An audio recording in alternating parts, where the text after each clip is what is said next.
muita gente não se lembra, porque tem muita gente jovem aqui, mas quando terminou o processo, quer dizer, quando se agravou o processo de descolonização, e particularmente no caso de Angola, o Ministério e o governo brasileiro, na época, tomou uma posição muito firme, não só no reconhecimento da independência de Angola, de Portugal, mas também no apoio ao movimento político que tomou o poder na ocasião, ainda com o país envolvido numa guerra civil sangrenta que durou muitos anos. Esse foi um tema de muito debate aqui no Brasil, e a imprensa brasileira, porque como recentemente tem havido outros temas de debate de política externa, e tem gente que fica surpresa de que política externa seja um tema de debate ou não tenha sido no passado, eu procuro sempre corrigir, não é verdade. Talvez a quantidade ou a frequência do debate, né, aumentou porque o Brasil aumentou sua importância no mundo. Então, vamos ter cada vez mais repercussões na imprensa, no meio acadêmico, de debate, de temas de política internacional, mas não é novidade. E nós já tivemos isso há algum tempo atrás, com aspectos até curiosos, porque foi um período em que a política africana foi mais ativa e no momento em que a política interna brasileira ainda estava no regime da exceção militar, foi no governo Geisel, que, como todos sabem também, foi um período muito curioso em que houve muito desentendimentos com os Estados Unidos a propósito do programa nuclear brasileiro, é que um pouco a história se repete. E vale a pena, portanto, ter aqui uma visão mais abrangente por parte do representante do Ministério das Relações Exteriores. Depois nós vamos ouvir o diretor do Programa sobre Ásia, do Instituto de Estratégicos de Portugal, o Dr. Miguel dos Santos Neves, e vou pedir ao professor Fernando Cardoso que seja o debatedor ou orientador desse painel. Aos palestrantes, peço que contenham suas exposições entre 20 e 30 minutos. O debatedor ou moderador também terá 10 a 15 minutos. Com o tempo permitido, vamos fazer 2, 3 perguntas e encerraremos o painel para o coffee break, o painel seguinte. Piragime tem a palavra. Muito obrigado, meu antigo chefe, o embaixador José Botafogo Gonçalves, foi um dos meus primeiros chefes no Itamaraty, a quem devo muito da pouca experiência que acumulei nesse meu trabalho. E é uma grande honra e satisfação poder estar aqui ao seu lado neste evento. Eu vou, dado relativamente pouco tempo que temos para falar sobre um tema tão extenso como as relações do Brasil com a África, dar um panorama rápido da importância da África para o Brasil e me deter mais nas atividades que o Brasil vem desenvolvendo com a África, para vocês terem uma ideia de como a nossa política vem sendo operada em relação ao continente africano. Para a política externa do Brasil, a África, desde o início do processo de descolonização, na década de 50, passou a representar uma área de crescente interesse estratégico. Diversos fatores explicariam essa posição.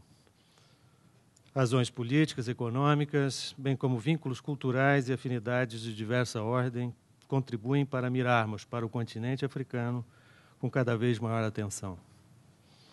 A história também explica. Mais de 3 séculos de tráfico de escravos ao país incorporaram definitivamente o elemento africano na identidade nacional do povo brasileiro. A influência africana transparece em diferentes campos, nas variadas manifestações artísticas, principalmente na música, na religião, na culinária, no vocabulário, na agricultura, na economia.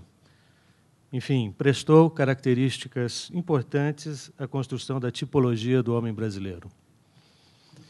O relacionamento com a África sempre despertou interesse no Brasil. O processo de emancipação política dos países africanos contou com o apoio brasileiro em graus distintos. Desde uma política de apoio interessado, que persistiu com algumas variações nos anos 60, até ser o Brasil o primeiro país a reconhecer, como disse o embaixador Botafogo Gonçalves, a independência de Angola em 11 de novembro de 1975. O país mostrou-se igualmente solidário com as causas de interesse para as nações irmãs da África, como a luta contra o apartheid. O Brasil também se associou aos países africanos para transformar a luta contra o subdesenvolvimento em uma prioridade da agenda mundial.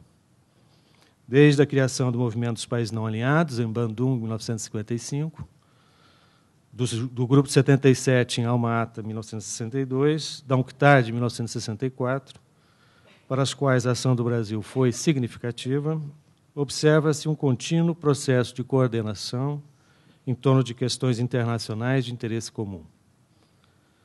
Essa coordenação se verifica não só no âmbito das Nações Unidas, mas em diferentes organismos correlatos, desde o Programa das Nações Unidas para o Meio Ambiente, o Conselho de Direitos Humanos, a Organização Mundial de Saúde, a Organização Mundial do Comércio, a Organização Mundial da Propriedade Intelectual, enfim, são diversos os organismos nos quais o Brasil tem mantido estreita coordenação com os países africanos. E também tem servido a nossa atuação no plano internacional para articular importantes iniciativas comuns, como o combate à fome e à pobreza, ao HIV/AIDS, às mudanças do clima, o desenvolvimento sustentável, a propriedade intelectual, o acesso aos mercados internacionais e à tecnologia. A trajetória das relações Brasil-África tem apresentado períodos de maior ou menor intensidade. Em princípios da década de 60, sob a inspiração da política externa independente, e na década de 70, a época do pragmatismo responsável, registram-se momentos de nítido empenho em conferir maior dinamismo às relações com a África. Os resultados revelaram-se concretos nos anos 70, ao compreenderem a celebração de acordos de cooperação, o estabelecimento de linhas de crédito em favor de países africanos e diversas iniciativas conjuntas, principalmente com determinados países como a Nigéria e Angola.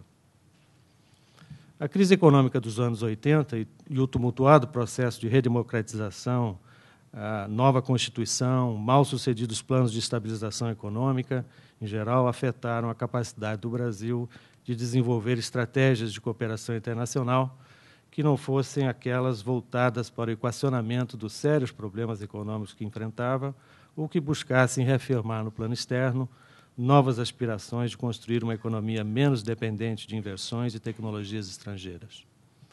Tais circunstâncias reduziram o ritmo de aproximação com os países africanos. Novas crises nos anos 90, aliadas à deterioração das condições econômicas na África, continuaram a criar obstáculos para essa aproximação. Mesmo assim, em princípios da década de 90, o Brasil estimula a criação da Comunidade dos Países de Língua Portuguesa, CPLP, e cria um canal especial com os países africanos lusófonos, que costumamos chamar de PALOPs. Apesar da continuação das dificuldades econômicas, que tenderam a diminuir a partir de 2003, o novo governo brasileiro passou a atribuir clara prioridade à intensificação das relações com a África. Posso dizer, aliás, que o atual governo representa uma virada de página em relação às nossas relações com a África. A nova perspectiva para a África refletia igualmente o novo enfoque para a política social e econômica no país.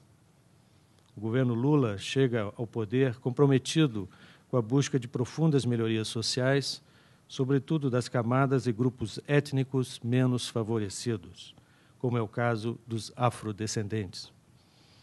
A inflexão na política externa começou a dar-se mediante o incremento das iniciativas e dos contatos que ocorreram de forma generalizada, isto é, não apenas restrito aos países de língua portuguesa, nem àqueles de maior peso político ou econômico na região. A prioridade africana na política externa do Brasil foi e continua a ser muito bem recebida pelos governos africanos. O longo percurso já feito no incremento dessas relações permite asseverar que essa prioridade passou a integrar de modo permanente